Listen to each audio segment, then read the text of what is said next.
വലിയൊരു വടി എടുക്കാൻ വേണ്ടിട്ട് കണ്ടത്തേക്ക് ഇറങ്ങിയതാട്ടോ ഞാൻ. എന്തിനാന്ന് വെച്ചാൽ എനിക്ക് ഇന്നൊരു ടീച്ചറിന്റെ റോള് കിട്ടി. ഇത് ഞാൻ തകർക്കും. അല്ല, ഈ വടിയൊക്കെ വെച്ചിട്ട് നമ്മളെ സ്റ്റുഡൻസിനെ തച്ച ഓല് ഇന്നെ തകർക്കും. അതുകൊണ്ട് തൽക്കാലം ആ വടി മാണ്ട, നമുക്ക് വേറൊരു വടി തപ്പാം. അങ്ങനെ കുറച്ചേരം കണ്ടത്തു കൂടി ആട്ടും ഇങ്ങോട്ടും ഒക്കെ നോക്കിയപ്പോ ഒരു വടി കണ്ടു. ഈ വടി നിലത്ത് കണ്ടപ്പോൾ ചെറുതാൻ തോന്നിയെങ്കിൽ ഇത് ഇങ്ങനെ കയ്യിലെടുത്തപ്പോ ഒരു മാങ്ങയെ കൊടുക്കാനുള്ള വലുപ്പം. അതുകൊണ്ട് തൽക്കാലം നമുക്കത് അറിയാം. പിന്നെ കുറച്ചുകൂടി തപ്പിയപ്പോ എനിക്ക് ഇഷ്ടപ്പെട്ട ഒരു വടി അങ്ങ് കിട്ടിക്കുന്നു. പക്ഷെ ഇത് നമ്മളെ സ്റ്റുഡന്റിന്റെ പേരൻസിന് ഇഷ്ടപ്പെട്ടില്ല. ലാസ്റ്റ് എനിക്ക് ദേഷ്യം പിടിച്ചിട്ട് ഞാൻ നിങ്ങൾക്ക് പറ്റിയൊരു വടി അങ്ങ് എടുത്ത് തരാം. അപ്പൊ നമ്മളെ സ്റ്റുഡന്റിന്റെ മമ്മ തന്നെ ആളെ സൈസിന് പറ്റിയൊരു വടി നമുക്ക് എടുത്ത് തന്നിക്കുന്നു. അപ്പൊ സ്റ്റുഡന്റ് ആരാന്നറിയോ? ഈ വടി എന്തിനാന്നറിയോ? ഈ വടി എന്തിനാന്നറിയോ? അന്നെ തല്ലാന്.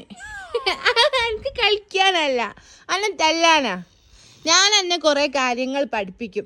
അത് മണി പോലെ പറയണം.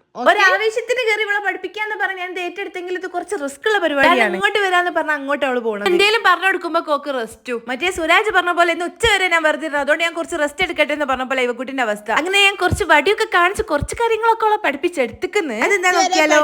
പറഞ്ഞുണ്ടാ മോളെ പല്ലെടുത്തു, പല്ല് മോളെ തലയിടാ. അപ്പൊ ഗൈസ് തൽക്കാലത്തേക്ക് ഓളെ പഠിപ്പിക്കൽ ഇവിടെ നിർത്തുക. കാരണം എന്റെ മോള് പാവം പഠിച്ചു കൊഴിഞ്ഞിരിക്കും. ഇത്രക്കൊക്കെ ഉള്ളൂ.